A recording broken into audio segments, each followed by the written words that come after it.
Okay. Good afternoon. Mike Finn, Commissioner of Public Works for the City of Buffalo.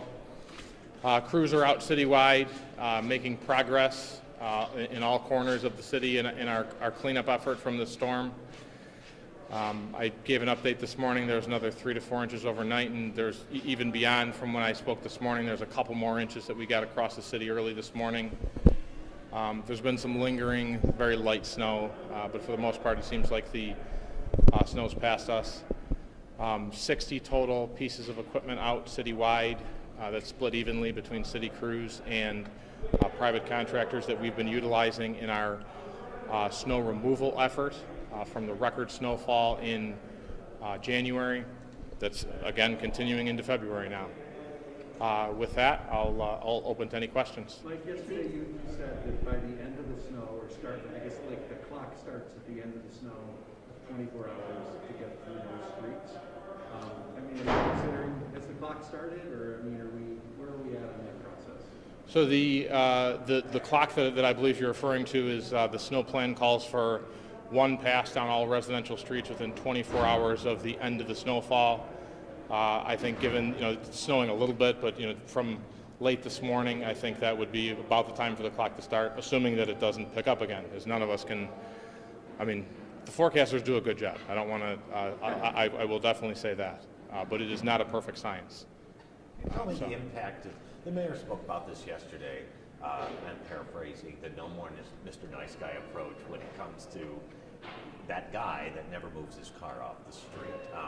I understand the total of cars maybe that have been towed and ticketed has increased a little bit from the 50 yesterday, and just how much of an impact that's had on your ability to maybe meet that 24-hour pledge. Yeah, so the illegally parked cars slows down the progress of the work because either the crew is having to slowly maneuver around, or in some cases, and I even witnessed this in one case when I was out seeing how the crews were progressing, stop, back up. In this case, luckily, the street was a T, so about halfway down the block, there was another side street that the plow could turn down. He didn't have to back all the way up. On this street happened to be a hill with a curve in it. So it definitely slows things down when they have to work around those illegally parked cars, and we're continuing to see that. But the parking enforcement is also making a good effort to avoid us doing all the work. There was an instance today where, and they've been continuing to knock on doors, tell people, they can check plates and see addresses. They go and say, hey, your car's parked, we're coming, you got to move.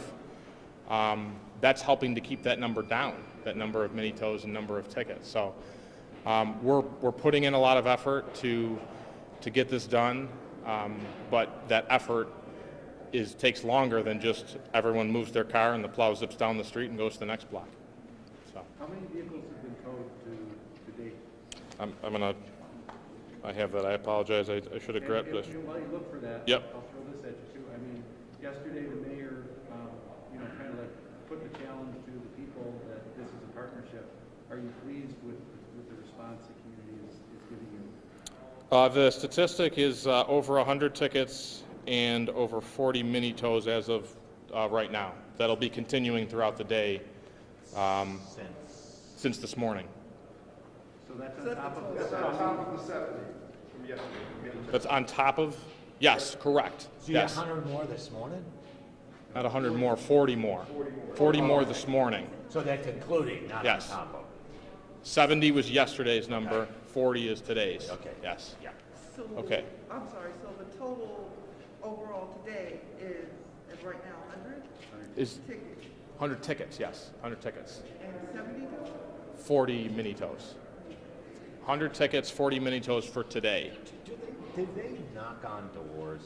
You described the effort to get people to move it so they don't get a ticket or a tow. Right. And do they, and you said how they have the license plate and they say, hey, we're coming.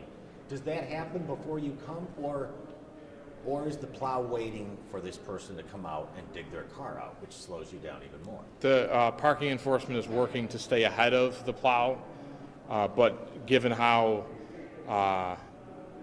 much effort has to go into that, it certainly would take less time for the plow just to go down the street if everyone was already cleared. So It adds to the amount of effort that we need to put into this overall. I think would be the best way to describe it.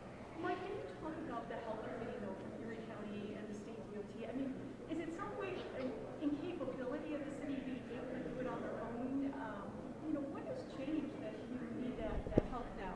And why, can't you get the proper either equipment, staff in to make it, a quicker move? Yeah. From our standpoint, the state assistance and the county assistance is adding to the overall amount of work the effort that we're putting into this.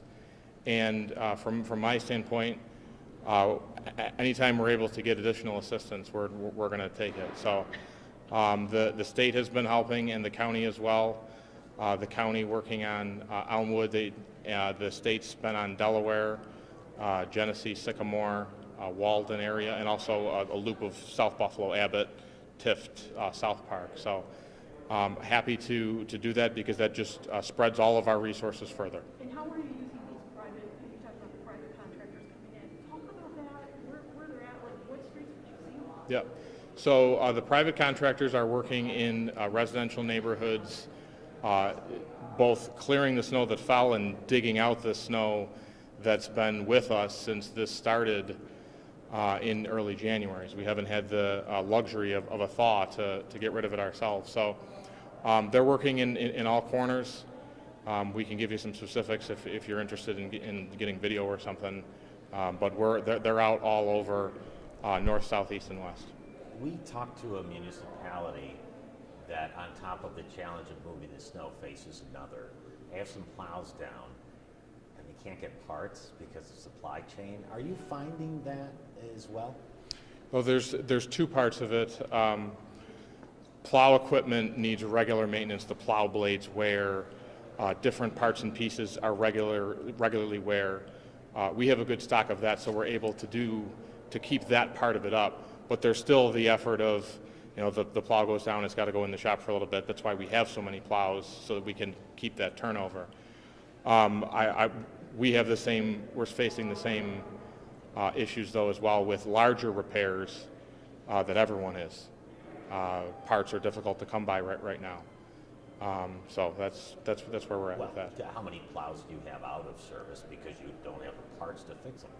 I don't have that number. It's not holding us back at this point, I would say, though.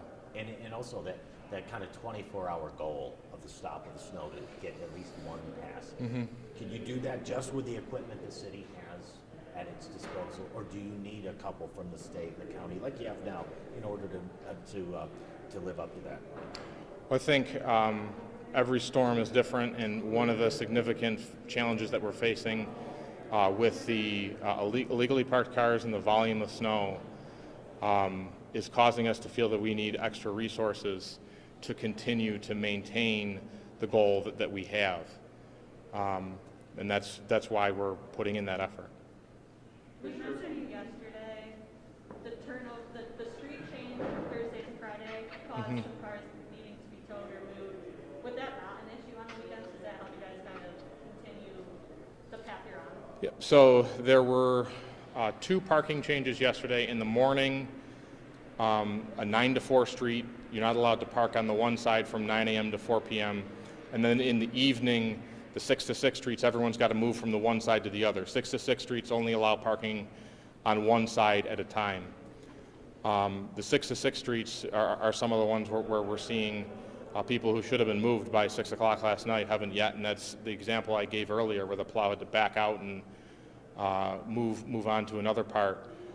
That was an issue where the cars, there's about 5 or 6 of them, hadn't moved since last night. So that's the continuing challenge that we're seeing, and we're just continuing to work through it. One or two more, we're good. Mike, I don't know if you addressed kind of that community response, the mayor's challenge the community to help out, to step up, to move cars. Your general kind of reaction to what the community's reaction has been since that call went out? I think we have definitely seen improvement in comparison to the January 17th storm, but it still remains a challenge, and there's still issues like the one I mentioned where we were going knocking on doors, getting everybody to move, that, if we were just getting everyone to comply, I'll say voluntarily or off the get-go, we'd be able to move quicker and not have to put that effort in there. So it's, there's been improvements, but there's still work to go, I think would be the best way to describe how we're seeing parking compliance right now. Where do you take the snow? Where do you take the snow that's being hauled away? We have a couple dump sites across the city, large areas that we have that are paved and that we can store the snow. Can you say where? There's the one is Dart Street, where there's auto impound lot. 1120 Seneca Street is another one. Our engineering garage, there's a big spot in the back there. So those are the two main ones. Can you kind of run down what the problem's been for the last 2-3 weeks? Normally you plow for a day or two, you've caught up, then you come in and move snow. Like even around City Hall, you haven't been able to get to here yet. Can you tell us what the problems have been? It's really the twofold. It's the volume. I'm actually going to say threefold because it's the volume with the temperatures. Because in at least an average winter, in my experience, we'll get a decent sized snow and then we'll get some melt off, and to reduce that volume and not have to actually just be digging it out. So we have over 50 inches of snow in the past 3 events, so in the past 4 weeks really. And it's that, and then it's the illegally parked cars that are causing us to have to put in extra effort to get the work done. Mike, can you just, while we close here, an update on sanitation? Yes. So sanitation, I believe we mentioned, didn't finish Thursday's work. So Thursday's work was finished this morning. Friday, we're anticipating that we're not going to finish all of Friday's work. Anyone whose totes are not picked up today, please just leave them out. We'll grab them tomorrow. Please, a general reminder for everyone, regardless of when your garbage day is, don't put your totes in the street. That holds up the plowing effort. Our sanitation guys will go and grab them, pull them out from, if you leave them in the driveway, the sidewalk, or in a perfect world, shovel out a little extra from your driveway for the tote to go. The two good sanitation reminders. Thanks, everybody. Thank you. Hey, Mike. Yep. So as of right now, a total, since yesterday, a total of cars, how many tons? 10? That's right. And is that the same number for ticketed? I don't remember what Kevin said for the ticket yesterday. Let's grab one. Actually, you know what? Maybe just take a minute, because that's important. Yeah, that's So it's 110. Thank you. 110 for the 2 days. Yeah. 2 days, okay. Yeah. And I'm going to triple check that.